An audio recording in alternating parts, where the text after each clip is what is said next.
சோழநாட்டில் நாகப்பட்டினம் கடற்கரைக்கு அருகில் திருநுழைப்பாடி என்ற இடத்தில் மீன்பிடித்து வியாபாரம் செய்யக்கூடிய மீனவர் சமுதாயமான பரதவ இன மக்கள் வாழ்ந்து வந்தனர். அவர்களுக்கு தலைவராக அதிபத்த நாயனார் இருந்தார். அதிபத்த நாயனார் என்றால் ஒரு சிறந்த பக்தர் என்று பொருள். தன்னுடைய சிறு வயதில் இருந்தே சிறந்த சிவ பக்தராக இருந்து வந்தார். ஒவ்வொரு நாளும் கடலுக்கு மீன்பிடிக்க போகும் போதும் தன்னுடைய வலையில் சிக்கக்கூடிய முதல் மீனை எடுத்து இந்த மீன் இறைவனாகிய சிவபெருமானுக்கு உரியது என்று சொல்லி கடலில் விடுவதை வழக்கமாக கொண்டிருந்தார். அதிபத்த நாயனாரில் உயர்ந்த பக்தியை உலகிற்கு உணர்த்த சிவபெருமான் தன்னுடைய திருவிளையாடலை அதிபத்த நாயனாரிடம் நடத்த ஆரம்பித்தார்.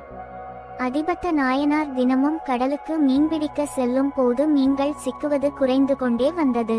இதனால் அதிபத்த நாயனாரின் குடும்பத்தில் வறுமை ஏற்படத் தொடங்கியது.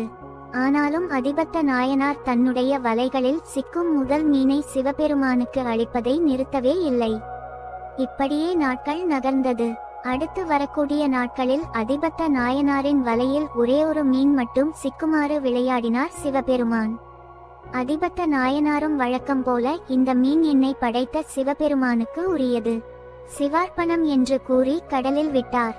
காலப்போக்கில் அதிபத்த நாயனாரின் குடும்பமே கடுமையான வறுமையில் வாடியது. அதிபத்த நாயனாரின் உடலும் நாளுக்கு நாள் தளர்ந்து கொண்டே வந்தது. இதை பார்த்து மிகுந்த கவலையுடன் அதிபத்த நாயனாரின் மனைவி கணவனிடம், நம் பசியை தீர்க்க வீட்டில் எந்த பொருளுமே இல்லை. நம் குழந்தைகள் எல்லோரும் பசியுடன் பலவீனமாக இருக்கிறார்கள். நீங்கள் பொருள் ஏதாவது சம்பாதித்து கொண்டு வாருங்கள் என்று கூறினார். அதிபத்த நாயனாரும் தனது மனைவி சொல்வதை கேட்டு தனது குழந்தைகளுக்காக கடலுக்கு மீன்பிடிக்க சென்றார். அதிபத்த நாயனார் வீசிய வலையில் நவரத்தினங்களும் நவமணிகளும் பதித்த ஒரு தங்க மீன் ஒன்று வலையில் மாட்டியது. இதை கண்டதும் அருகில் இருந்தவர்கள், அதிபத்த நாயனாரே, இன்று உமக்கு ராசியான நாள். அதனால் தான் நீங்க வீசிய வலையில் தங்க மீன் கிடைத்துள்ளது. இந்த மீனை கொண்டு போய் உங்க மனைவியிடம் கொடுங்க. உங்களது வம்சமே செல்வச்செழிப்பாக வாழலாம் என்று சொன்னார்கள்.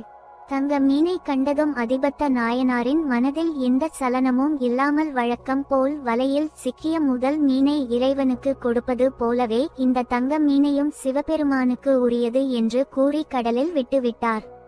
அதிபத்த நாயனாரின் இந்த செயலைக் கண்டு அருகில் இருந்தவர்கள் எல்லாரும் திகைத்து நின்றனர். அப்போதுதான் சிவபெருமானும் பார்வதி தேவியும் அதிபத்த நாயனாருக்கு காட்சி அளித்தனர். அது மட்டுமில்லாமல் கையில் தன்னுடன் இருக்கக்கூடிய பேரின்ப வரத்தையும் அதிபத்த நாயனாருக்கு அளித்தனர். இன்றைக்கும் ஆவணி மாதம் ஆயில்யம் நட்சத்திரத்தன்று தங்க மீனை சிவபெருமானுக்கு கொடுக்கும் திருவிழா நாகப்பட்டினத்தில் உள்ள காயரோகண சுவாமி கோவில் நடைபெறுகிறது. இந்த திருவிழாவில் அதிபத்த நாயனாரின் உற்சவ சிலையை ஒரு கட்டுமரத்தில் வைத்து மீன்பிடிக்க கடலுக்கு போவார்கள். அப்போது கடலில் வலை வீசுவது போலவும் அந்த வலையில் தங்க மீன் சிக்குவது போலவும் அதை அதிபத்த நாயனார் சிவபெருமானுக்கு அர்ப்பணிப்பது போலவும் பாவனை செய்வார்கள். அந்த நேரத்தில் கோவிலில் இருக்கக்கூடிய சிவபெருமான் அதிபத்த நாயனாருக்கு முக்தி அளிக்க கடற்கரைக்கு வருகிறார். கடற்கரைக்கு வரும் சிவபெருமானுக்கு அந்த தங்க மீனை படைத்து பூஜையும் செய்வார்கள். அப்போது அந்த கடற்கரைக்கு வரக்கூடிய அனைத்து பொதுமக்களுக்கும் சிவபெருமான் அருளாசி புரிவார். அதிபத்த நாயனாரின் குருபூஜை ஆண்டுதோறும் ஆவணி மாதம் ஆயில்யம் நட்சத்திரம் அன்று அனைத்து சிவன் கோவில்களிலும் கொண்டாடப்படுகிறது. சிவபெருமானின் அருள் கிடைக்க பணமோ பொருளோ கல்வியோ தேவையில்லை. தூய்மையான மனமும் இறை அர்ப்பணிப்பு மட்டும் இருந்தால் போதுமானது. சிவபெருமானின் அருள் கிடைக்கும் என்பதை தான் இந்த அதிபத்த நாயனாரின் வரலாறு நமக்கு உணர்த்தி நிற்கிறது.